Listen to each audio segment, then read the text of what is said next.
ጤና ይስጥልን እንደምንላችኋል ውድ ተመልካቾቻችን ከአባይ ቴሌቪዥን የሚተላለፍላችሁ የዕለተ ሰኞ መጋቢት 8 2017 የዜና ላፍታ የመረጃ ሰዓታችን ተጀምሯል።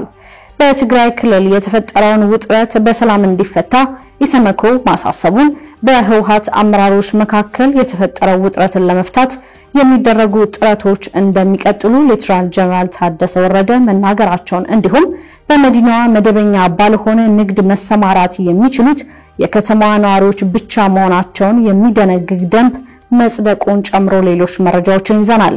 ከዜናዎቹ ጋር ራቢያ ከድር አብራችሁ ቆይታ አደርጋለሁ። አብራችሁን ቆዩ። በትግራይ ክልል የተፈጠረው ውጥረት በሰላም እንዲፈታ ኢሰመኮ አሳሰበ።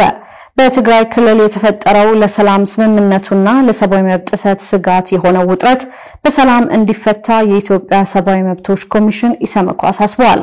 ኢሰመኮ የክልሉን ወቅታዊ ሁኔታ በተመለከተ ባወጣው መግለጫ በክልሉ በሁለት የህወሓት ቡድኖች መካከል የተፈጠረው ውጥረት የፕሪቶሪያው የሰላም ስምምነት በተሟላ መልኩ እንዳይፈጸም የሚያደርግና የሰብአዊ መብት ጥሰት ስጋት የሚጥል ነው ብሏል።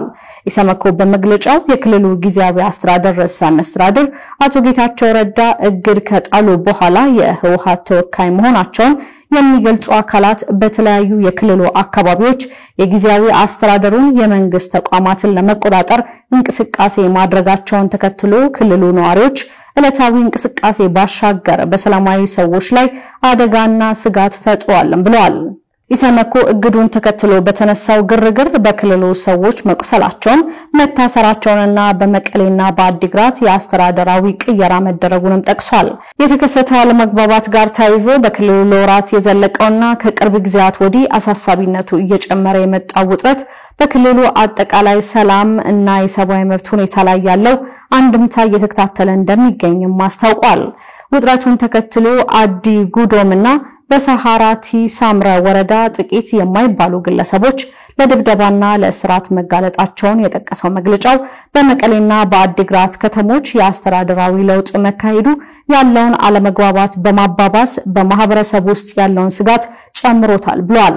ይህንን ስጋት ለማስወገድም ሁሉም የሚመለከታቸው አካላት ችግሩን ከሚያባብሱ ድርጊቶች እንዲቆጠቡ እንዲሁም የፖለቲካ ልዩነቶችን በምክክርና በመግባባት ሕግን መሰረት በማድረግ እንዲፈቱ ኢሰመኮ በመግለጫው ጥሪ አቅርበዋል። በህወሓት አመራሮች መካከል የተፈጠረው ውጥረትን ለመፍታት የሚደረጉ ጥረቶች እንደሚቀጥሉ ሌተናል ጀነራል ታደሰ ወረደ ተናገሩ። የትግራይ ጊዜያዊ አስተዳደር ምክትል ፕሬዝዳንት ሌተናል ጀነራል ታደሰ ወረደ የትግራይ የፖለቲካ ችግሮችን ለመፍታት በውስጥም በውጭም ለመፍታት ሲደረግ የቆየው ጥረት ባይሳካም ጥረቱ ይቀጥላል ሲሉ ተናግረዋል። የተካሄደው ጥረት ሊመክን የቻለው በአደራዳሪዎቹ የተነሳሽነት ማነስ ሳይሆን በተደራዳሪዎቹ ድክመት ምክንያት ነው ያሉት ምክትል ፕሬዝዳንቱ ቢሆንም ችግሩ ተባብሶ በውስጥም ይሁን በውጭ ጫና የሚካሄድ ጦርነት እንዳይፈጠር እየተሰራ ነው ሲሉም ተናግረዋል።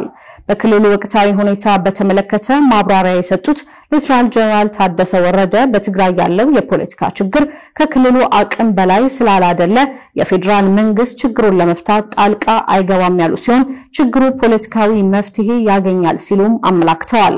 ወቅታዊ ችግሩ አንዱን በመሾምና ሌላኛውን በመሻር አይፈታም ያሉት ሌተናል ጀነራሉ ችግሩ ፖለቲካዊ ነው፣ መፍትሄውም እንዲሁ ፖለቲካዊ ነው፣ የዚህም እምነት መኖሩን ጠቅሰዋል።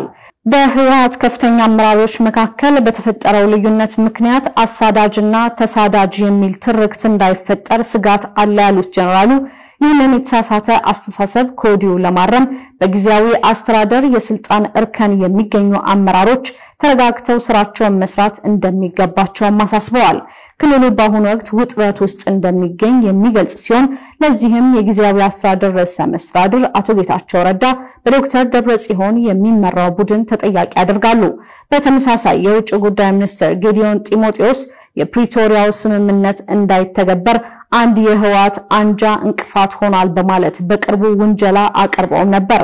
በዶክተር ደብረጽዮን ገብረሚካኤል የሚመራው ህወሓት በበኩሉ ክሱን እንደማይቀበል የሚገልጽ ሲሆን በተወሰኑ የትግራይ አስተዳደራዊ መዋቅሮች ህግ ለማስከበር የተደረጉ እንቅስቃሴዎችን በጠቅላላው በጊዜያዊ አስተዳደሩ ላይ የተቃጡ እርምጃዎች ተደርገው መቅረባቸው ተገቢነት የሌለው ነው ሲሉም ይገልጻሉ። በመዲናዋ መደበኛ ባልሆነ ንግድ መሰማራት የሚችሉት የከተማዋ ነዋሪዎች ብቻ መሆናቸውን የሚደነግግ ደንብ መጽደቁ ተገለጸ። የአዲስ አበባ ከተማ አስተዳደር ካቢኔ በአራተኛ ዓመት 8ኛ መደበኛ ስብሰባው ተወያይቶ ካጸደቃቸው ረቂቅ ደንቦች መካከል መደበኛ ያልሆነ የጎዳና ላይ ንግድ ስርዓት ለማስያዝ ይረዳ ዘንድ እየተዘጋጀ እንደሚገኝ ታውቋል። ከዚህ ጉዳይ ጋር ተያይዞ ሪፖርተር ያነጋገራቸው የአዲስ አበባ ከተማ አስተዳደር ፍትህ ቢሮ ኃላፊ አቶ ተክሌ በዛብህ ካቢኔ ያጸደቀው አዲሱ ደንብ በመዲናዋ አንድ ግለሰብ መደበኛ ባልሆነ ንግድ ላይ ሊሰማራ የሚችለው የአዲስ አበባ ከተማ መታወቂያ ካለውና የከተማዋ ነዋሪ ከሆነ ብቻ ሊሆን እንደሚችል አስገዳጅ መስፈርት አስቀምጧል ብሏል። የከተማዋ ነዋሪ ጉዳይ አንዱ መስፈርት ሆኖ ሊቀጥል የቻለው በዚህ ንግድ የሚሰማሩ አካላት ህጋዊ ሆነው መንቀሳቀስ እንዲችሉ ለማድረግ መሆኑንም ለማስገንዘብ ነው ብለዋል። በዚህ የንግድ ሰንሰለት የሚሰማሩ ዜጎች ህጋዊነት በክልል መታወቂያ አይረጋገጥም ማለት ግን አይደለም ሲሉ ማለታቸውንም ዘገባው አክሏል። ነገር ግን በአዲስ አበባ ከተማ ጫና አለብን፣ ከክልሎች ወደ ከተማ የሚደረግ ፍልሰት አለ፣ ይህንን ፍልሰት ማበረታታት የለብንም። ስለዚህ በዚህ የንግድ ስርዓት ላይ የሚሰማራው ሰው ቋሚ አድራሻ ታውቆ የከተማ አስተዳደሩ መታወቂያ ሊኖረው ይገባልን ብለዋል። ረቂቅ ደንቡ መደበኛ ባልሆነ ንግድ የተሰማሩ ነጋዴዎች በተለያዩ የንግድ አይነቶች ተሰማርተው እንዲሰሩ የታሰበ ነው ተብሏል። ይህም በከተማ መሬትና ልማት ቢሮ ለመነገጃ ተብሎ በተለያዩ ዋና ዋና መንገዶችና በሚሰጡ ሌሎች ቦታዎች ገደብ ተቀምጦ ለተወሰኑ ሰዓታት እንዲሰሩ የሚፈቀድበት ሂደት ይኖራል ማለት ነው ሲሉ አቶ ተክሌ ተናግረዋል። በደንቡ መሰረት የሚነገዱ ንግዶች የገንዘብ መጠናቸው ዝቅተኛ የሆነ ማለትም በዚህ ስራ ላይ የተሰማሩ ዜጎች በአንድ ዓመት ጊዜ ውስጥ የሚያገኙት ገቢ 200,000 ብር ከደረሰ ወደ መደበኛ ንግድ የሚሸጋገሩበት አሰራር ይኖራልም ሲሉ አስረድተዋል። ንዝረቱ አዲስ አበባ ድረስ የተሰማ በሬክተር ስኬል 5.5 የተለካ የመሬት መንቀጥቀጥ ትናንት ማታ ተከሰተ። ባለፉት ሳምንታት ትንሽ ጋፕ ብሎ የነበረው የመሬት መንቀጥቀጥ ንዝረት ትናንት ማታ በአዲስ አበባ በርካታ አካባቢዎች ጠንከር ብሎ ለሰከንዶች ተሰምቷል። ትናንት እሁድ መጋቢት 7 ምሽት በአፋር ክልል በሬክተር ስኬል 5.5 የተለካ የመሬት መንቀጥቀጥ መከሰቱን የአሜሪካ የጂኦሎጂካል ሰርቬይ መስሪያ ቤት አስታውቋል። ንዝረቱ በአዲስ አበባ የተለያዩ አካባቢዎች የተሰማው ይህ ርዕደ መሬት ከአዋሽ ከተማ በስተሰሜን 45 ኪሎ ሜትር ርቀት ላይ የተከሰተ መሆኑን ተቋሙ አስታውቋል። ትናንት እሁድ ከምሽቱ 3 ሰዓት ከ53 ደቂቃ ላይ የተከሰተው የመሬት መንቀጥቀጥ በአካባቢው በየካቲት ወር መጀመሪያ ገደማ ከተከሰተ በመጠን ያነሰ ቢሆንም በርካታ የአዲስ አበባ አካባቢዎች ጠንከር ያለ የንዝረት ስሜት አስከትሏል። በሬክተር ስኬል ከ5.5 እስከ 6 መጠን ያላቸው ርዕደ መሬቶች በህንጻዎችና በሌሎች ግንባታዎች ላይ ጉዳት የሚያስከትሉ እንደሆኑ በክስተቶቹ ላይ ምርመራ የሚያደርጉ ተቋማት መረጃዎችም ያመለክታሉ። የምሽቱ የመሬት መንቀጥቀጥ ያስከተለው ንዝረት ከአዋሽ ከተማ በተጨማሪ በመተሃራ፣ በሚኤሶ፣ በአቦምሳና በገለምሶ ከተሞች መሰማቱን በዓለም አቀፍ ደረጃ የሚከሰቱ ርዕደ መሬቶችን የሚመዘግበው ቮልካኖ ዲስከቨር በድረገጹ ላይ አስፍሯል። እንደነዚህ ከተሞች ሁሉ በቆቦ፣ በሮቢት፣ በደብረ ሲና የተሰማው ንዝረት ቀላል የሚባል እንዳልሆነም ተገልጿል። እስከዛሬ ከነበሩት በመጠን ከፍተኛ የነበረው የመሬት መንቀጥቀጥ ከመተሃራ ከተማ 6 ኪሎ ሜትር ርቀት ላይ በሚገኝ አካባቢ ላይ በሬክተር ስኬል 6 የተለካ ርዕደ መሬት እንደነበርም ይታወቃል። በሁቲ አማጽያን የሚፈጸመው ጥቃት ካልቆመ አካባቢውን ገሃነም እናደርገዋለን ሲሉ ፕሬዝዳንት ትራምፕ ዛቱ።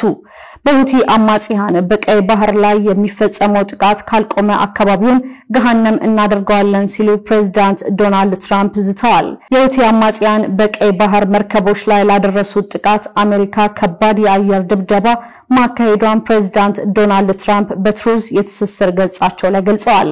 በድብደባ 15 ሰዎች መገደላቸውን 9 ሰዎች መቁሰላቸውን በሁቲ የሚመራው የጤና ሚኒስቴር አስታውቋል። ፕሬዝዳንቱ በኢራን የሚደገፉት የሁቲ አማጽያን በአሜሪካ መርከቦች ላይ የሚሳኤል ጥቃት አድርሰዋል ያሉ ሲሆን በጥቃቱም ወታደሮቻቸውና አጋሮቻቸው ኢላማ መሆናቸውን ገልጸዋል። እስካሁን በሁቲ አማጽያን የሽብር ድርጊት በቢሊዮን ዶላር የሚገመት ንብረት አጥተናል፣ ህይወትንም አደጋ ውስጥ ወድቋልን ብለዋል። በመሆኑም ሁቲዎች እጃቸውን ካልሰበሰቡ አካባቢውን ገሃነም እናደርገዋለን ሲሉም ትራምፕ ዝተዋል። ሁቲ በምላሹ የአሜሪካ የአየር ጥቃት አሜሪካና አጋሮቿ ከባድ ዋጋ አስከፍላቸዋል ብሏል። ይህ በእንዲህ እንዳለ ፕሬዝዳንት ትራምፕ የአሜሪካ ድምጽን ለመዝጋት ጫፍ ላይ መድረሳቸው ተገልጿል። የአሜሪካው ፕሬዝዳንት ዶናልድ ትራምፕ የአሜሪካ ድምጽን ወይም በምህጻረ ቃሉ ቪኦኤን የፌደራል በጀት የሚያነሳ ትዕዛዝ በመፈረም ጣቢያው ጸረ ትራምፕና አክራሪ በሚል ከሰዋል። ይህንን ተከትሎ የቪኦኤ ዳይሬክተር በሰጡት አስተያየት እሳቸውን ጨምሮ 1300 ሰራተኞች አስተዳደራዊ የሥራ እረፍት እንዲወጡ መደረጉን አስታውቀዋል። የአሜሪካ ጋዜጠኞች ወኪል የሆነው ብሔራዊ የፕሬስ ክለብ ትዕዛዝ የአሜሪካ የረጅም ጊዜ ነፃና ገለልተኛ ፕሬስ የመመስረት ቁርጠኝነትን የሚቀለብስ ነው ተብሏል።